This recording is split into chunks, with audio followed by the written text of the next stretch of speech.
Oke, welcome to Total Politik. Jumpa lagi di konten ngomong sendiri. Kali ini gue mau ngebahas sebuah laporan di masa lalu, yang mana itu adalah laporan majalah Tempo tahun 2008 pada tanggal 1 Desember. Ya, awal Desember, sama kayak sekarang nih, awal Desember. Kenapa gue pilih 2008? Ya random aja sebenarnya karena itu adalah tahun gue masuk kuliah di UI dulu. Dan waktu itu mungkin gue nggak ngikutin banget majalah Tempo walaupun harga mahasiswa. Tapi ini laporan sangat menarik dan gue ingin bernostalgia lagi, yaitu mengenai tulisan dari Tim Weiner yang berjudul Legacy of Ashes, yang mana itu mengemukakan sejarah dari dinas intelijen atau dinas rahasianya Amerika Serikat, yaitu CIA. Kalau lu mau tahu lebih banyak dokumen-dokumen dan laporan-laporan masa lalu, silahkan berlangganan Tempo Digital di sini.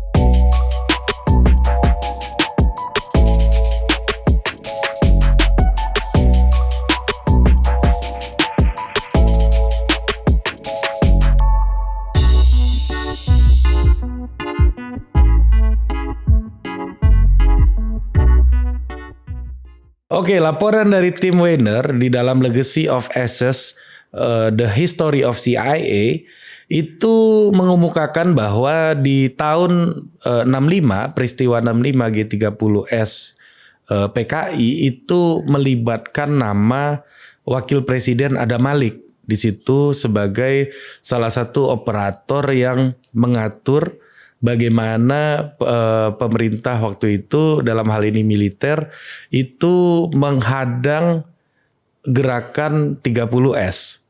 Nah, di buku sebelumnya tim pernah menulis wawancara dengan salah satu operator dinas intelijen Amerika Serikat CIA, yaitu Clay McAvoy. Ya, di dalam wawancara tersebut dia mengungkap bagaimana cara kerja dari dinas intelijen Amerika yang mengintervensi dan ikut terlibat di dalam berbagai macam peristiwa-peristiwa politik di berbagai negara, terutama di negara-negara dunia ketiga, ya, dalam konteks perang dingin ketika itu. Nah, jelang tahun 65 waktu itu Adam Malik dihajar habis-habisan oleh PKI. Ya, dia dianggap sebagai kapitalis birokrat. Ini tagline-nya PKI zaman dulu ya. Kapitalis birokrat, komprador, antek kapitalis gitu ya. Ini kalau sekarang itu agak-agak mirip, misalnya radikal, kafir dan inilah macam-macam lah ya. Macam-macam lah, fundamentalis segala macam. Ada label-label kayak begitu, dan PKI waktu itu menyerang Adam Malik yang duduk sebagai Menteri Perdagangan ketika itu, dan dianggap kebijakan-kebijakannya itu merugikan masyarakat Indonesia karena dianggap pro pada pemilik modal. Jadi memang selain kasus Adam Malik ini banyak sekali sebenarnya keterlibatan dinas intelijen luar negerinya Amerika atau CIA gitu. Banyak kontroversinya lah yang kita dengar selama ini gitu. Jadi tidak hanya di Indonesia, juga banyak di negara-negara lain. Salah satunya di Kuba, penyerangan Teluk Babi ya, yang digawangi waktu itu kebijakan luar negerinya Presiden Kennedy, yang mana itu menewaskan 90 lebih pasukan Amerika Serikat yang diturunkan ke Teluk Babi. Ya, dari 1.300 yang diturunkan gitu, ada 90 lebih yang harus meregang nyawa karena operasi militer tersebut. Dan ternyata Presiden Kennedy merasa tidak mendapatkan apa yang harusnya dijanjikan oleh CIA ketika itu, menurut laporan-laporan yang kemudian dipublikasi gitu. Nah, terkait kontroversi Adam Malik ini gitu, seorang pelaku sekaligus pengamat intelijen, ahli intelijen, yaitu Jenderal AM Hendro Priyono gitu mencoba menengahi isu tersebut ketika itu. Menurut laporan Tempo, Hendro Priyono mengatakan ya tidak ada soal kalau kita ini sama kepentingannya, ya tidak ada masalah kita berkawan gitu. Jadi memang secara tidak langsung pernyataan dari AM Hendro Priyono itu mengafirmasi bahwa memang banyak kerjasama intelijen yang dilakukan antara Indonesia dengan intelijen Amerika Serikat, bahkan setelah peristiwa 65 gitu. Nah, balik lagi ke risetnya tim yang dilaporkan oleh Tempo ini, tim Weiner ini melakukan riset itu tidak main-main lah gitu, karena studinya dilakukan dengan sangat serius dalam waktu yang panjang, yaitu sekitar 20 tahun. Dia menganalisis lebih dari 30.000 halaman dokumen-dokumen CIA yang dipublikasikan. Nah, untuk mengkonfirmasi dokumen-dokumen tersebut, dia melakukan wawancara dengan lebih dari 300 narasumber, kemudian mempelajari profil dari 2.000 orang lebih agen-agen CIA yang terlibat dalam berbagai macam operasi. Ya, lagi-lagi ini berdasarkan dengan dokumen-dokumen yang sudah dipublikasikan oleh pemerintah Amerika, karena memang di dalam regulasinya di dalam kurun waktu tertentu, kalau gua nggak salah sekitar 25 tahun setelah dokumen itu dibuat, itu harus dilakukan publikasi gitu. Jadi Amerika dan Indonesia ini memang karakteristik negaranya berbeda. Di Amerika itu dokumentasi itu sangat penting karena bagaimana mereka menjalankan negara itu dengan cara-cara yang sangat formal. Sementara di Indonesia itu semua keputusan penting itu banyak diambil dengan cara-cara dan langkah-langkah yang informal gitu. Nah, waktu itu Adam Malik diminta untuk melakukan operasi yang disebut sebagai operasi tas hitam. Jadi di dalam dokumen CIA tersebut diperlihatkan bahwa Adam Malik menerima kurang lebih 50 juta rupiah uang yang digunakan untuk operasi tas hitam ini, yang mana di dalam dokumen tersebut dikatakan bahwa tujuan dari operasi tas hitam ini adalah untuk membiayai gerakan mengganyang gerakan 30S PKI gitu.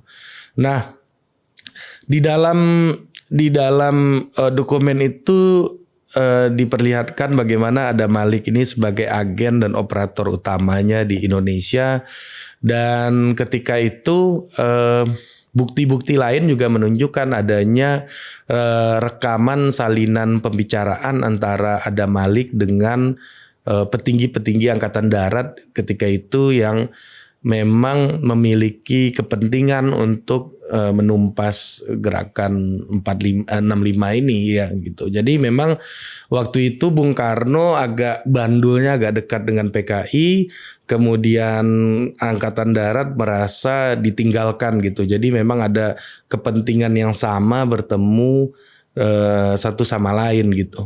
Nah, ini bisa diketahui oleh Dinas Intelijen Amerika karena memang mereka merekrut agen.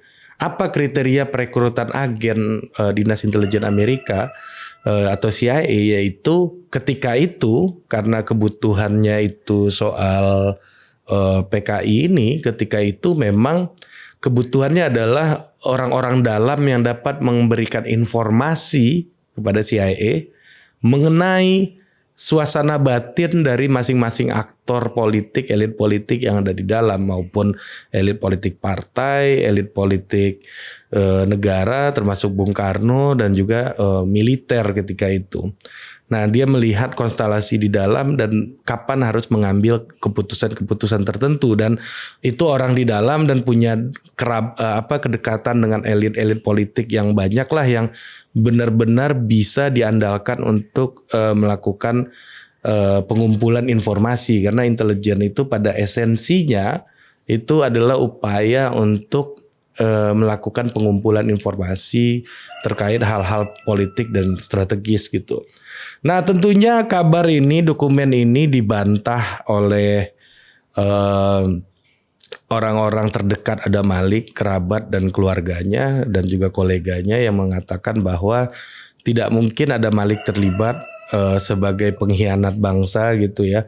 Tidak mungkin ada sebuah tindakan-tindakan yang dilakukan Adam Malik di luar koridor kenegaraan gitu. Dan mereka yakin cerita ini tidak akan merusak reputasi dan nama baik wakil presiden Adam Malik. Mereka yakin jasa besar Adam Malik itu tidak akan dapat digoyahkan dengan berbagai macam isu, kira-kira kayak gitu.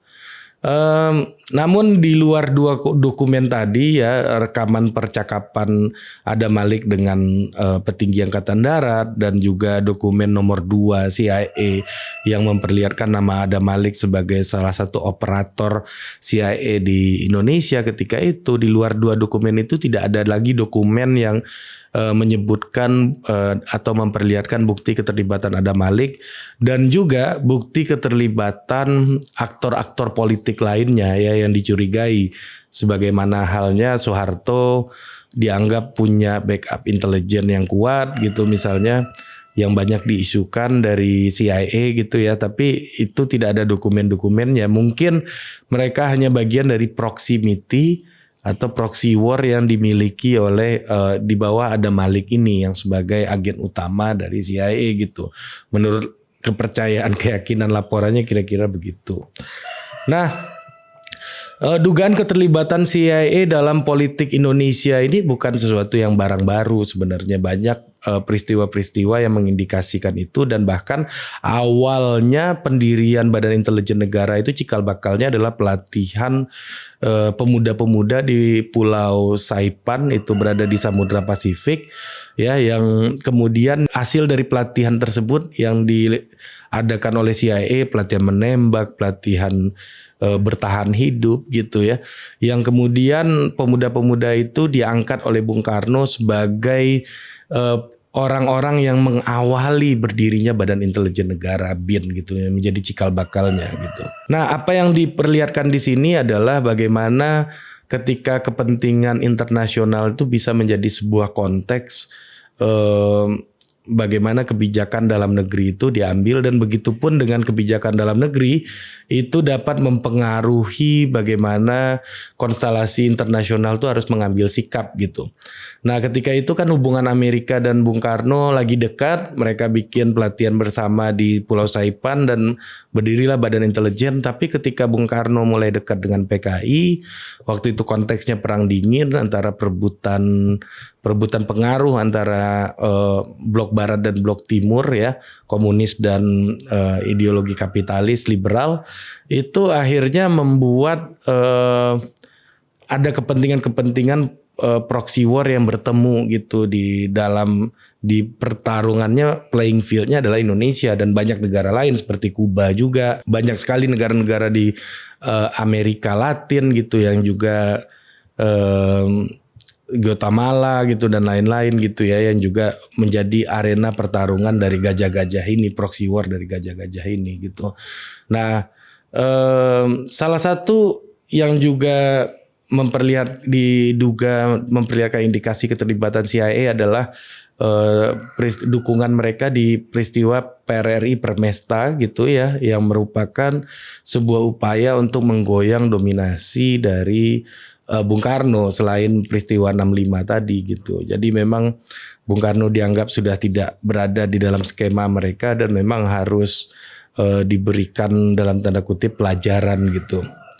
Nah, semasa Orde Baru pola kerjasama antar dua dinas intelijen ini seperti berubah ya. Ada misalnya tampak lebih terkoordinasi gitu. Adanya kolaps kayak YouTuber, kolaps gitu antara dua lembaga ini. Ya contohnya di masa Orde Baru ada pembebasan pesawat Garuda gitu ya, yang di Bandara Muang Thai. Ketika itu ada warga Indonesia yang disandra juga melibatkan dua lembaga dinas rahasia intelijen antar dua negara ini, CIA dan BIN. Kemudian juga banyak di isu-isu terorisme. Ketika tahun 2002 waktu itu ada penangkapan Omar Al-Faruq di Bogor, itu juga melibatkan dua intelijen dua negara gitu. Nah, makanya ini menjadi sebuah hal yang sangat lumrah gitu, di mana kita kembali ke teorema awal bahwa the enemy of your enemy is your friend. Jadi orang akan bertemu dengan kepentingan-kepentingan yang sama gitu. Dan kita nggak tahu hari ini seperti apa pola dari kerjasama dinas intelijen kita dengan banyak negara lainnya. Mungkin kita perlu untuk deep talk gitu dengan pelaku-pelaku intelijen lainnya. Nah mungkin itu aja. Gimana menurut Anda, gimana menurut warga sadar semuanya hubungan Indonesia dengan negara lain dalam konteks dinas kerahasiaan hari ini. Sampai jumpa lagi di Ngomong Sendiri berikutnya. Dah.